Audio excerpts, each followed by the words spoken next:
Peloni. Raúl Peloni es el director de Un Poco Más, un taller de comunicación social inclusiva para personas con discapacidad. Tiene el programa radial Un Poco Más que se emite los viernes de 18 a 19 horas por AM 1230 Radio Creativa. También ellos crearon una agencia informativa donde producen información.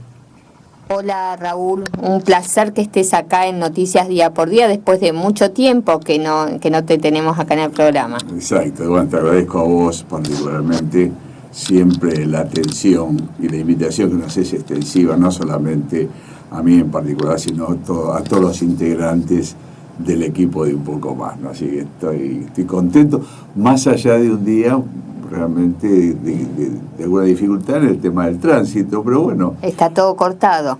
Precisamente, ya estamos en tema, la resiliencia, hablando de la resiliencia, que es lo que muchas veces se establece que es el potencial que tiene la persona con discapacidad, es ese potencial que tiene el ser humano, que no se sabe perfectamente dónde está, en qué lugar y de dónde proviene, para superar las dificultades. Muchas veces en el espacio nuestro, si hay algo que yo he aprendido, y a medida que pasa el tiempo creo que es cada vez más, es a superar las dificultades. Si bien es cierto, las dificultades a veces se presentan con distinta forma, distinto tono, distinto valor, la naturaleza y las personas con discapacidad en particular desarrollan ese potencial, eso que dentro de dificultades es una virtud de ir pudiendo superar dificultades. Obviamente muchas veces esas dificultades lo colocan en dos posiciones, o de víctima, ¿no? O lo victimizan, o por lo general de Superman, que puede superar todo, que puede superarlo todo. Esas dos posiciones les quitan, los deshumanizan, por lo general. Claro. ¿No? Porque le dan la sensación de que es una persona de que, por lo general, lo descartan, entra en una posición de descarte porque al sus dificultades lo inhabilitan o por otro lado, esa capacidad que tiene hace de que se le da muchas veces un concepto de ángel o persona que por esa capacidad que tiene de superar dificultades, lo hacen casi de un ser superdotado, o que está más allá, ¿no es cierto?, del humano. ¿Y vos cómo lográs que, esas dos posturas, ¿no?, se equilibren?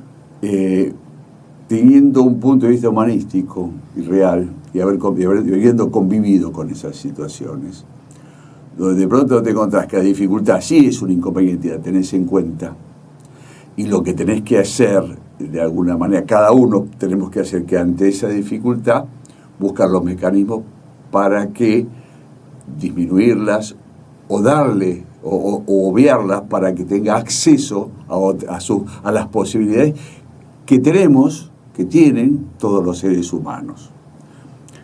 Eso por un lado. Y por otro lado es potenciando las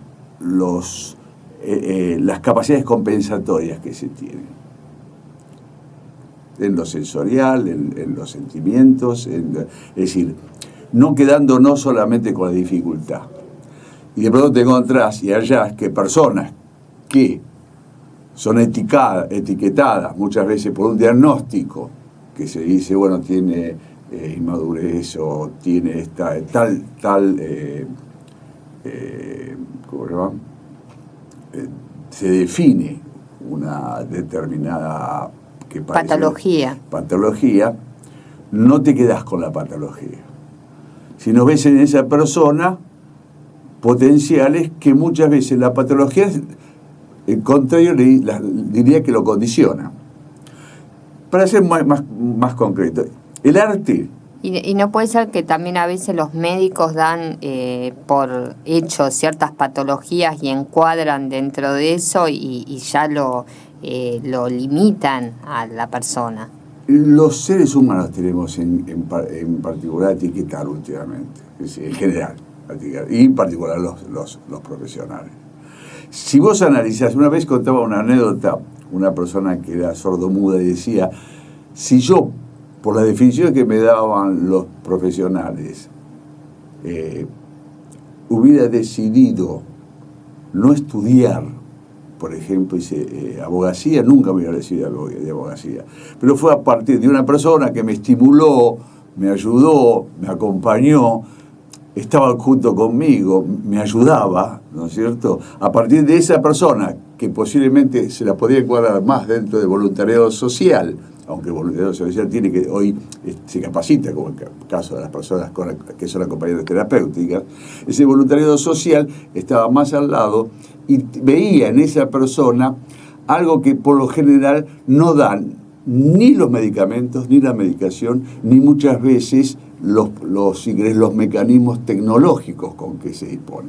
Hay un punto en el ser humano que todavía no se ha descubierto, que es lo que hablábamos, ¿no es cierto? Es decir, la posibilidad, el potencial que tienen muchas personas, o el etiquetar a una persona, por ejemplo, una persona que que puede hablar o que tiene buena dicción, se lo considera una persona inteligente. Sí, eso es tal cual. Y eso es un mecanismo, eso es una etiqueta falsa. Y sí, porque ¿bajo qué parámetros, no? Sí. Precisamente, ¿quién fue el que definió hace muchos años? Porque para esto es la magnitud. Si nos remontamos a épocas pretéritas del siglo XIX, a las personas se la definía por marmotas, estúpidas o así, la discapacidad que te parezca cruel. Después vino alguien que dijo, no, estudiamos el coeficiente mental, el coeficiente intelectual, y se definió otra forma, ¿no es cierto?, de clasificar a las discapacidades. Pero hoy ya eso ha sido superado. Y ha sido superado ¿por qué? Porque si bien en el siglo XX dejó de ser el problema discapacidad un tema estrictamente médico, para ingresar también lo que es el contenido social, es decir, la ciencia social. La ciencia social permitió un desarrollo en las personas que, complementadas con la medicina, pueden generarle a esa persona un desarrollo mayor al que supuestamente el diagnóstico inicial prácticamente lo etiquetaba o definía que podía llegar hasta cierto punto. Ergo, yo en mi caso personal descubrí a través de todos estos 14 años potenciales en muchas personas y sobre todo el arte. El arte es un mecanismo de libertad. Convengamos también que muchas de las discapacidades por las cuales hoy atraviesa nuestra sociedad tienen sus efectos relacionados con la sociedad. Es decir, ¿alguien puede dudar que el autoritarismo que vivimos, ¿no es cierto?, que el individualismo que vivimos, que el vértigo que vivimos, que la situación, la crispación constante no genera discapacidades? ¿O creemos que esto que estamos pasando en este momento, esta situación que estamos, es gratuita y que no genera en la persona discapacidad desde el punto de vista emocional, desde el punto de vista sensorial? Es decir, las sociedades en sí muchas veces han generado personas, han sido discapacitantes. Por lo tanto, hoy está abierta, esto está abierto, si bien es cierto yo no dejo de valorar, y de hecho, por cierto, lo que es la neurociencia y lo que avanzó la psiquiatría, la psicología y todas las ciencias, pero creo que hoy es necesario trabajar ya no solamente interdisciplinariamente, sino abrirse más. Porque bien es cierto que las ciencias sociales, y sobre todo el arte en particular, como la escritura, la pintura, ha abierto para el ser humano un espacio de libertad que le permite un mayor desarrollo y que muchas veces el esquema externo que lo condiciona y hasta a veces es discapacitante. No soy un especialista para hablar del tema porque lo mío es ambiguo, no me baso en ninguna teoría científica, pero sí es lo que percibo y sigo percibiendo en cada una de las personas con las cuales todos los jueves en el taller o los viernes en el programa de radio veo un crecimiento en el cual me sorprende. Sí, y aparte, bueno, es importantísimo el tema del arte, ¿no? El tema de esta inclusión, como estás haciendo, que comunicación social, ¿no? A través de la radio, y yo los he visto a los chicos, realmente es una cosa que vos decís, eso, hacia eso debe apuntar, ¿no? La integración y poder hacer que ellos conozcan su propia libertad y hasta dónde pueden desarrollarse, mostrarse. Pero aparte de todo eso, contanos qué rol ocupan las familias. Fundamental porque, a ver, dentro de la discapacidad, se supone, esas estadísticas que son cuestionables, se habla de que en el mundo y en la Argentina el 10% de las personas tiene una discapacidad. Bien es cierto que la Organización Mundial de la Salud está hablando que en el año 30 la enfermedad prevalente va a ser la depresión. Hay un tema que es la salud mental y sobre todo en las grandes urbes, ¿no es cierto? Las grandes urbes estamos expuestos, ¿no es cierto?, a grandes tensiones que indudablemente nos desequilibran desde el punto de vista. Si vos, un claro ejemplo, siempre lo digo, por ejemplo, Facebook, ¿no? Yo veo en Facebook y vos ahí empezás a observar a veces todo como una locura, ¿no? Porque a veces dicen de todo y un maltrato, ¿no? En ciertas ocasiones, no todo es así, pero vos realmente te cuestionás, vos decís ¿qué es lo que está pasando acá? Porque es una red social, es internet, es algo virtual. No, pero además los mecanismos de las grandes comunicaciones, la gran comunicación, es el miedo. Sí. Y la violencia. Es decir, en los años 70 en Estados Unidos se establecía, los sociólogos y los grandes maestros de psicología social decían, mire, si la violencia se sigue, ¿no es cierto?, estimulando, vamos a tener generaciones violentas. Es decir, ya no es una cuestión, no es una paranoia personal. Pero volviendo a la familia, ¿qué rol tiene la familia? Es fundamental.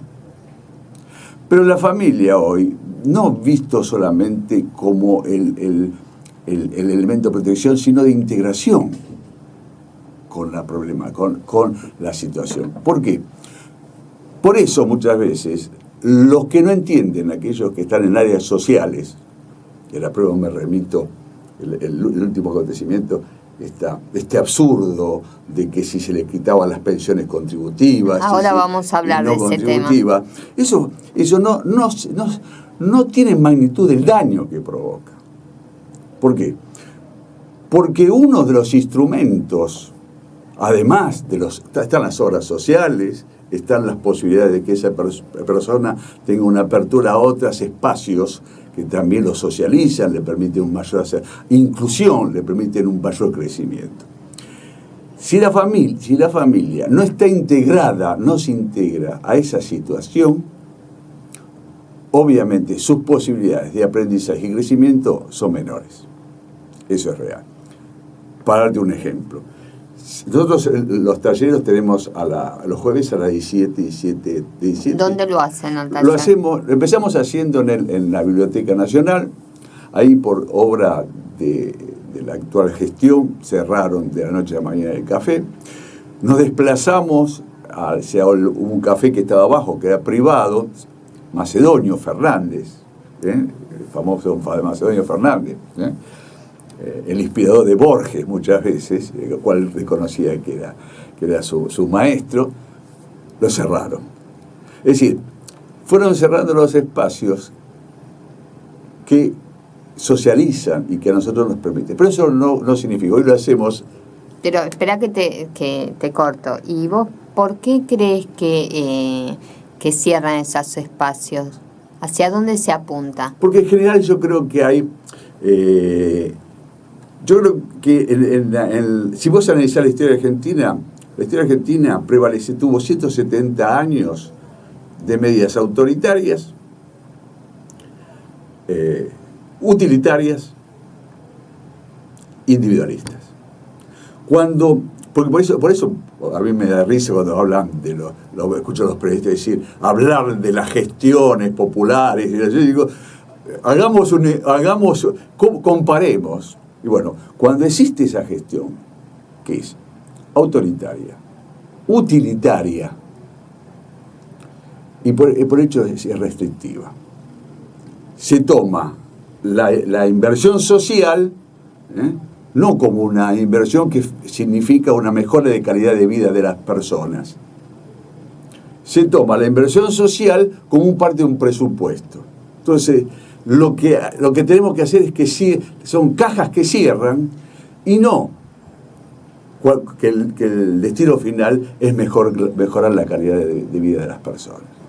No me extraña, yo no he indagado, te digo sinceramente, lo que hago es no quedarme, y precisamente la resiliencia me da buscar mecanismos para no terminar o no acabar con este proyecto del cual me siento orgulloso y que ha dado beneficios, pero no lo digo desde el punto de la vanidad, vos mismo lo has comprobado. Ahora, yo pongo mi caso, ¿viste? El burro siempre adelante para que no se espante, digo, nosotros, si tuviéramos que mantener hace 14 años esta estructura tiene un déficit continuo, permanente, del 50%. Pero tanto mi esposa como yo, y hay personas que nos ayudan, llegamos a cubrir el 50% del déficit que tiene esta estructura para seguir. Ahora, ¿no tienen apoyo de no tenemos apoyo ni subsidio, no tenemos apoyo de subsidios, tenemos apoyo de personas. Por ejemplo, en el caso a veces de Raza Integral que nos hace un pequeño aporte, pero en general, para otra manera, tenemos un déficit del 50%. Ahora, con mi esposa hicimos este esfuerzo, más el capital de trabajo que aporto, que es ahí el que cubre el mayor déficit. Ahora yo digo, sinceramente, ¿vos creéis por casualidad? Nosotros tenemos personas que están becadas. ¿Vos creéis que yo podría tomar una decisión en lo personal de interrumpir por un tema económico cuando tengo un compromiso social? No, pero ahí está el compromiso. Ahí está el compromiso. Entonces, con respecto a las pensiones no contributivas y con respecto a las decisiones políticas, si no hay compromiso social, olvídate. Estamos hablando de otra cosa. Estamos hablando de criterios que no tienen que ver con el compromiso social. Y ahí se mezclan y se confunden y se empieza a etiquetar a las personas, si es comunista, peronista, radical. No.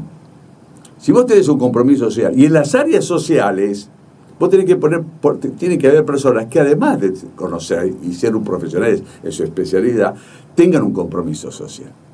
Y eso es esencial. Eso es esencial. Ahora, cuando las políticas, y acá sí me meto de lleno porque no se puede andar de tonto por la vida. Si las políticas son de disminuir los derechos sociales y laborales indefectiblemente a las personas, al área de discapacidad, por más que se la quiera mantener y decir que no y que no se la afecte, se van a ver afectadas.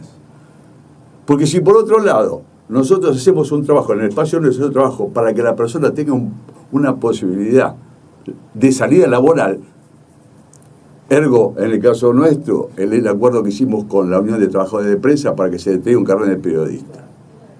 ¿Vos creés que ante una situación en la cual se deteriora económicamente las posibilidades, van a tener más posibilidades las personas con discapacidad?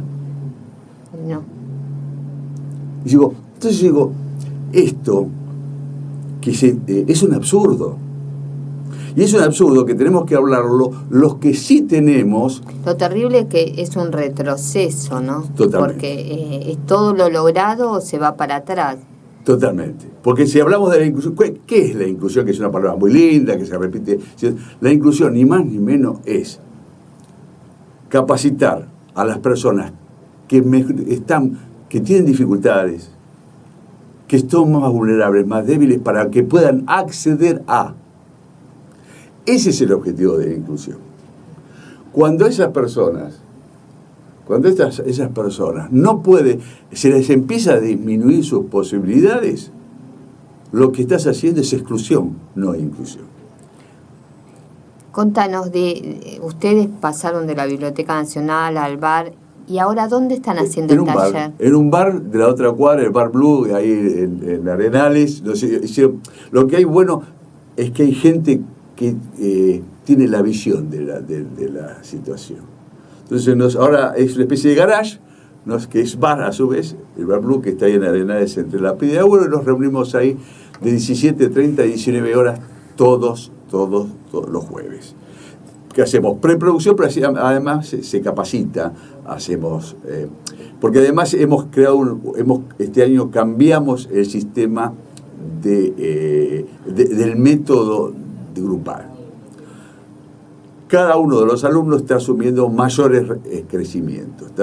Unos ya generan actividades de coordinación, otros están empezando actividades, porque hasta ahora la actividad es solamente radial, periodística, pero los instrumentos como Facebook o Twitter nos permiten de que ellos también participen activamente escribiendo. El que tiene condiciones de poder escribir, escribe, hace notas, escribe cuentos. Y también estamos, aquellos, a través de la tecnología, están empezando a hacer algún tipo de experiencia, pero grabando a terceros, o haciendo reportaje. Es decir, esto es dinámica continuamente, pero también creo que tiene que haber un cambio pedagógico, y tiene que haber un cambio pedagógico en la educación, pero también en la educación con respecto al tema de discapacidad, porque por lo general lo que sí necesita es paciencia, y los sistemas educativos muchas veces buscan, ¿no es cierto?, un objetivo. El único objetivo es el título. En el caso nuestro, nuestros alumnos son comunicadores sociales, y se da un diploma a los 2 años de comunicadores sociales, y después se da el carnet de periodista. Pero la condición es que sigan capacitándose. Y yo creo que no es solamente atinente a la discapacidad, es atinente a todos. Todos tendríamos que estar en un estado de capacitación continua, porque el mundo que estamos atravesando amerita una evolución y un cambio diferente.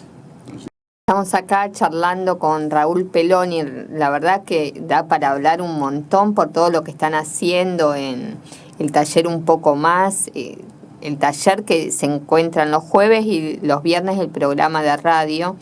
La verdad que es un placer verlos en el programa de radio. Las veces que fui me sentí comodísima y como vos decís, cómo cada uno habla de un tema, cómo hacen entrevistas, cubren, realmente son comunicadores y los aplaudo y buenísimo que la UTBA les haya dado la posibilidad, ¿no?, de poder recibir el carnet de periodista. Mira, el otro día me enojé. ¿Por qué? Y te voy a decir. Porque el hecho del crecimiento, hay un espacio nuestro que se llama Derecho Ciudadano. Y si hay algo, independientemente de la familia, las personas con discapacidad tienen que tomar conciencia de sus derechos ciudadanos. Así como todos las personas, todos los ciudadanos debemos asumir, tomar conciencia, pero si no, nosotros creo que venimos de una condición muchas veces de súbditos, ¿no? Aunque te parezca mentira, todavía no hemos superado. La democracia tiene eso, de establecer derechos y obligaciones, pero establecer una condición de ciudadano. Y yo todavía me enojé porque precisamente ante esta situación de las pensiones no contributivas, les dije, mira, ustedes tienen que salir a la defensa de estas situaciones. No solamente en lo particular, ¿Por qué? Porque ustedes tienen que defender sus propios derechos. ¿Y ellos qué te dijeron? Ellos tienen muy claro, lo que ocurre es que nosotros venimos de una estructura, históricamente se planteó la discapacidad desde el punto de vista de beneficencia, desde el punto de vista de que en el fondo era algo que se les regalaba. Y el proceso que nosotros tenemos que modificar es en la igualdad de oportunidades. ¿Y vos pensás que la gente, la sociedad, sigue pensando así? Sí, hay gran parte de la sociedad que piensa de que en el fondo es una ayuda. El concepto de subsidio. Cuando vos dices te subsidian, ¿qué es el subsidio? No es algo que vos te mereces para... Es algo que vos te mereces y que vos lo necesitas. No, además de necesitarlo, es algo que vos vas a utilizar también para un mejoramiento de tu calidad de vida. Nosotros, el tema de calidad de vida, los sistemas liberales nos han manejado con estadística, PBI,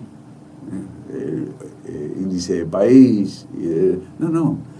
Los países hoy se pueden, en cierta manera, medir en función de la mejora de su condición de vida, de su calidad de vida. ¿Qué significa? Que el ser humano, además de tener cubierta sus mínimos indispensables, puede disponer también para entretenimiento, esparcimiento, educación. Ahora, para eso, en el caso de las personas con discapacidad, le tenés que sumar que tenés que generarle accesibilidad para que esa persona pueda precisamente acceder a esos tipos de beneficios. Ahora, cuando vos los tomás como que eso se manejó con la beneficencia.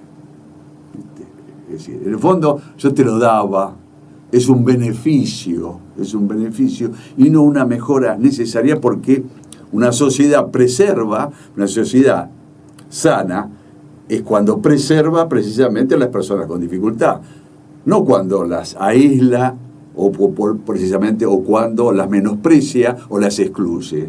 ¿Y qué tendría que hacerse, ¿no?, para lograr eso, ese cambio en la sociedad ante la persona que sufre una discapacidad? Y vos lo dijiste en una pregunta. Cuando vos dijiste la familia, también hablemos de la sociedad civil y las organizaciones sociales. Hay organizaciones sociales que no tomaron magnitud del rol del compromiso social que tienen. Algunas son sellos y otras porque tienen temor, porque tienen miedo que por ahí les quiten el subsidio o que por ahí les generen un compromiso y, como depende muchas veces de ciertos controles, le saquen los controles. Esa sociedad civil, yo digo que históricamente viene con un miedo muy grande, viene con época de mucho miedo. Ergo, yo en lo particular he pasado de esas épocas de mucho miedo. Porque cuando el asumir un compromiso social, muchas veces hasta de los mismos los consideran excesivos o lo consideran de que uno se excede. En el caso mío, tengo la suerte, la particularidad de haber desarrollado, y yo lo hablo muchas veces con mi esposa, y cuando ante mucha gente que dice este mundo qué complicado, qué difícil, no tiene resolución, yo digo sí tiene solución, porque como muchos que debe haber en el país y en el mundo, que hemos desarrollado un pequeño proyecto, sabemos que es posible realizar la inclusión. Contanos acerca de cuando decidiste armar este proyecto. ¿Cuándo fue? Esto fue en el 2003. En el 2003 nos unimos con Hernán Igliqui, que es presidente de Racing Integrado, y un conjunto de alumnos y de atletas que eran paralímpicos. Y ahí comenzamos, y Ariel Peloni, que era mi sobrino, que recién salía de ser periodista, recién se salía de la escuela, del círculo de periodistas deportivos. Y tenía una cierta inclinación a la producción. Yo ya había tenido experiencias en cable. Si bien yo venía del área de marketing, en mi otra vida venía de ser del sector empresario. Así conocí los dos lados del mostrador, ¿no? decir, el lugar donde todo se ve económicamente, todo es presupuesto, todo es comercial. ¿Y qué pasó para el cambio de ese lugar a este otro? Porque yo encontré posiblemente mi vocación. Hay gente, por eso las vocaciones a veces estimulo de que la gente tenga distintas actividades, porque las vocaciones a veces no son tempranas, a veces son tardías. Yo tenía una vocación social, que por supuesto la había puesto en cierta medida en el sector político, en mi militancia. Yo fui siempre un militante, hoy soy militante de lo social, ¿no? Pero la militancia poética. Vos sos un militante de la poesía. ¿Qué es militante? Es aquel que persevera continuamente más allá de las dificultades y los escollos, ¿no? Y sigue adelante, ¿eh? Yo a veces cuando te veo a vos, ¿no? Desde estar con un megáfono en la 9 de julio hasta debajo de la autopista, o de pronto presentando un libro, o abriendo la cobertura para que muchos poetas vengan a tu espacio, esa es una actitud militante, porque el militante no tiene fecha de vencimiento. No, y sobre todo es la mirada en el otro, ¿no? Totalmente. Salir del ombliguismo y poder abrirse al otro, y porque si entre todos realmente no nos vemos, es imposible el avanzar. Bueno, ahí a propósito de eso, yo estoy tratando en esta etapa de crear redes, de trabajar en redes, insistir inclusive a los alumnos que aprendan. Yo creo que el aprendizaje de las próximas generaciones, ante las circunstancias, las amenazas y dificultades que van a enfrentar, esas redes que hoy son individualistas y aparecen egoístas son instrumentos fabulosos, pero para trabajar en red, ¿no es cierto?, y para interrelacionarse y superar las dificultades. ¿Y cómo sería ese trabajar en red? Es empezar a juntarse y tener en cuenta lo otro. Por ejemplo, nosotros... ¿Estás trabajando con alguien? Con vos. Sí, nosotros sí. Con Brenda Mercado en la cumbre, lo hicimos con Gabriela de la Universidad de Marina Mercante, lo hacemos con la gente de la UDO. ¿Qué es trabajar en red? Es encontrarse y no quedarse solamente en lo que el otro me puede el beneficio que me puede dar el otro, sino cómo mutuamente podemos hacer intercambios. Desde el momento en que te surgió la idea de hacer este proyecto al día de la fecha, contanos los avances y qué es lo que falta todavía. Este año me di cuenta que yo tenía que cambiar, porque yo digo, lo que aprendí de este proceso es que los sistemas pedagógicos tienen que ser transversales y no verticales. Que esto lo supera una organización, que la organización puede ser que da continuidad a las cosas y no solamente una persona. Si bien es cierto, por ahí la persona le da mecanismos o le genera ciertas cosas atípicas o cierto crecimiento. Este año me di cuenta que yo tenía que cambiar, y mi cambio estaba en crecer, porque no en dar un paso a costado, porque ahora se dice, y mi crecimiento significaba que posibilitar y hacer crecer a los demás con más capacitación, pero además yo capacitarme para otra etapa de este proyecto, que intuyo que viene. Contanos quiénes forman parte del proyecto y de qué temas se ocupan cada uno. Por ejemplo, la estructura hoy está organizada de esta manera. Hay 2 coordinadores, uno es Julián Caporale, que hace todo lo que es la coordinación relacionada con la informativa y con la parte periodística, inclusive con el taller. Hay otro coordinador, que es Axel Bachmann, que él hace todo lo que es guionación y producción propiamente dicha, inclusive todo lo que es reportaje. Después hay una estructura, hay un responsable del piso del estudio, que es Fabián Fernández. Hay una persona que hace locución, que precisamente tiene ese potencial, lo desarrollamos en la parte de locución, y después cada uno de los comunicadores sociales tiene una actividad específica, una temática específica.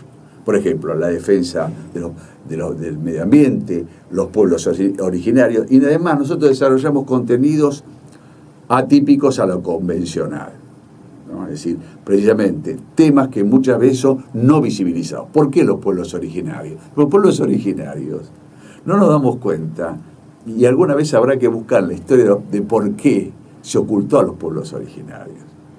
Un país que tiene una historia de ocultamiento y desaparición continua. Los pueblos originarios se los ocultó y se los hizo desaparecer. Y habría alguna vez que entender por qué la historia de los procesos militares fueron ocultamiento y desaparición. Bueno, yo el ejemplo les digo, si nosotros como personas con discapacidad o espacios de discapacidad nos quejamos de la visibilización, lo peor que podemos hacer es no visibilizar a los demás. Y sobre todo los sectores más vulnerables o que no son visibles. Bueno, una de las tareas del equipo es visibilizar a aquellos que supuestamente no tienen visibilidad. También tiene una agencia de noticias. Sí, precisamente la agencia de noticias hicimos porque nos abrimos del modelo convencional de información. Y cada uno genera, por ejemplo, temáticas personales. Hay uno que le gusta hablar de México, a Mariano. A Mariano le gusta hablar de México. Y bueno, a través de México desarrollamos toda la transversalidad, es decir, habla de la cultura, del arte, porque le gustó. Y ahí sí potenciamos los gustos personales o las decisiones personales. Hay otro que tomó el tema del medio ambiente y lo considera que es importante. Y ahora está el tema de los derechos de los animales y lo desarrolla. Hay otro que desarrolla curiosidades, hay otro que habla de fútbol, es decir, hay otro que habla de música, es un especialista en música y le gusta todo lo que es rock y desarrolló todo lo que es rock. Y ahí se lo potencia y él va desarrollando todas sus actividades. Derechos ciudadanos, ¿no es cierto? Y además hacemos programas especiales, donde sí, por ejemplo, tratamos el tema de salud mental, un tema que está prácticamente no se le da importancia en nuestro país y menos en la ciudad de Buenos Aires. Bueno, es un tema, creo, importante. Otro tema que estamos dando importancia, que nadie le da importancia, es los árboles. Buenos Aires tiene un déficit de 600.000 árboles en este momento. Tiene un serio problema de oxigenación. Y que a corto plazo, con un cambio climático que es indudable. Pero además, el árbol no solamente genera oxígeno, además es para la sonoridad, ampara la sonoridad. Quiere decir que Buenos Aires, por ejemplo, en este momento va a tener un problema a corto plazo de serio con respecto al tema de oxigenación. Bueno, esos temas los tomamos nosotros.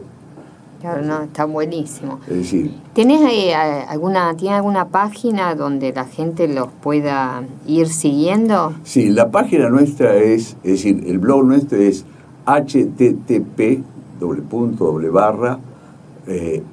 radiounpocomás.wix.com/radio, o nos puede seguir en Facebook un poco más, o en https://twitter.com/radiounpocomás.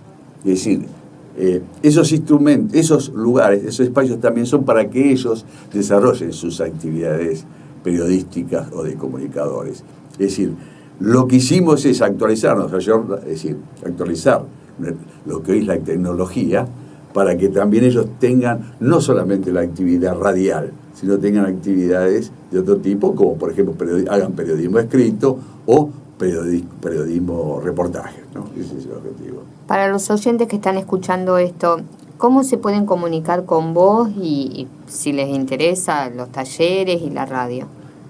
Pueden comunicarse a mi celular, es 1540274984.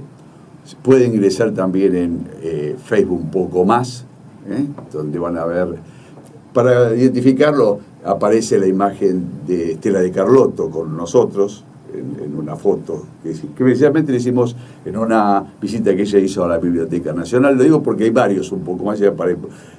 Es fácil identificable porque aparece la imagen de la abuela de Plaza de Mayo, Estela Carlotto, con nosotros, en un momento que estuvo en la Biblioteca Nacional, o si no, también me pueden escribir a mi mail, que es raulpeloni@yahoo.com.ar.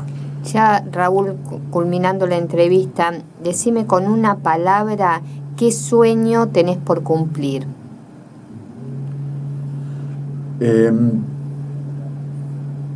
Poder publicar un libro que estoy escribiendo. ¿Sobre qué? Se va a llamar El inconsciente ciudadano. ¿De qué va a tratar el libro? Yo digo, yo me autotitulo soy un decidor. Y ahí creo que voy a plasmar las cosas o las reflexiones de todo, de mi vida, ¿no? En lo político, en lo social y en esto.